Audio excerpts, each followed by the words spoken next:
Allô?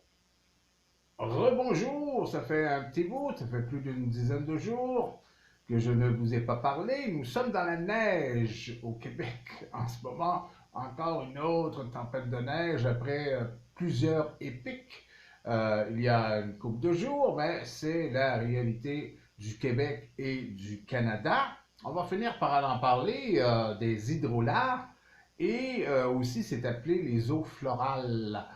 C'est-à-dire que ce sont des substances qui existent depuis des millénaires et que dans leur petit coin, comme en Chine, en Égypte, dans les pays qui exploitent les huiles essentielles depuis un bout, c'était utilisé, tout ça, ben, le reste de la planète ne le savait pas. Or, j'ai été mis en contact, si on veut, avec le phénomène d'hydrolat quand je me suis intéressé à une huile essentielle qui est très chère, qu'on va détailler très bientôt, l'huile essentielle d'immortel, qui est fabuleuse, mais qui coûte assez cher. Merci. Alors, j'avais dit à mon fournisseur, à ce prix-là, on ne peut pas travailler avec ça. Et réponse du fournisseur en question, qui est encore un importateur international, alors à ce moment-là, prend l'hydrolat. Et ça rime, hein? À ce moment-là, hydrolat. Or, moi, les hydrolats, je ne connaissais pas ça. J'avais entendu parler des eaux florales, mais je ne savais pas que c'était la même chose. Mais comme clinicien, soigné avec quelque chose qui s'appelle une eau florale, on avait plus de difficulté un peu à mettre ça dans notre dictionnaire de termes. Monsieur Tremblay va vous traiter avec une eau florale. Ça fait un peu poète, hein? Et j'étais loin d'être convaincu que ça fonctionnait.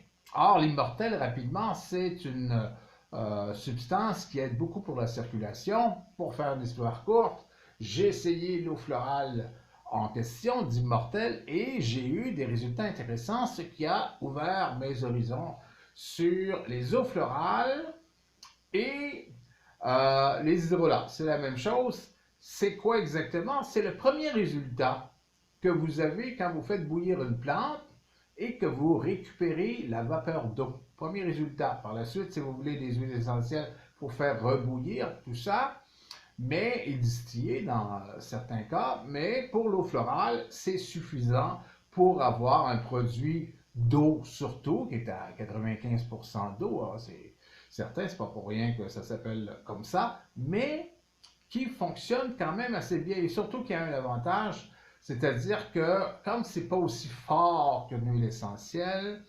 pour des utilisations journalières, c'est ce qui est idéal. C'est pour ça que, comme exemple, j'ai été chercher l'hydrolat de sauge.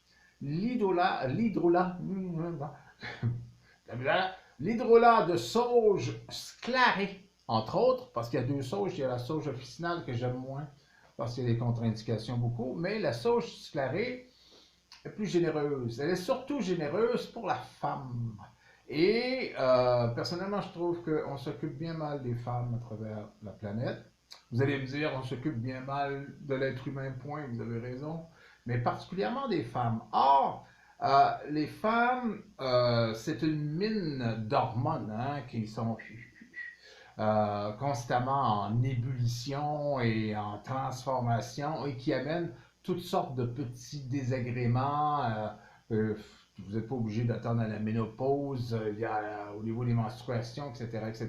Et la sauge sclarée, c'est un régulateur d'hormones féminines. Vous ne pouvez pas utiliser la sauge sclarée en huile essentielle tous les jours parce que c'est très très fort, mais l'hydrolat, lui, vous pouvez l'incorporer à même des crèmes pour le visage, n'importe crème pour le corps ou quoi que ce soit. Vous pouvez vous en badigeonner, mettre ça dans des brumisateurs.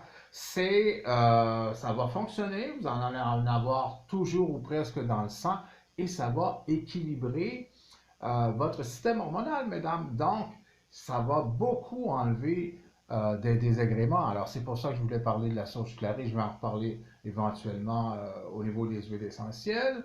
Et dès que vous avez une huile essentielle, et Dieu sait qu'il y en a, il y a un hydrolat possible. même qu'il n'y a plus d'hydrolat que d'huile essentielle en réalité. Si je prends par exemple Witch Hazel, l'eau d'Amamélis, qui ne peut pas faire une huile essentielle, mais qui peut faire un hydrolat.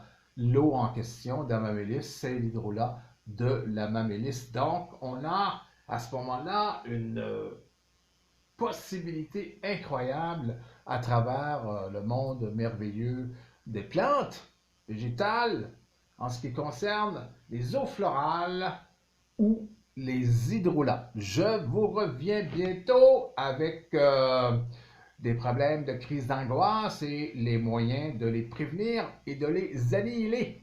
Abonnez-vous, bien sûr. On se revoit bientôt.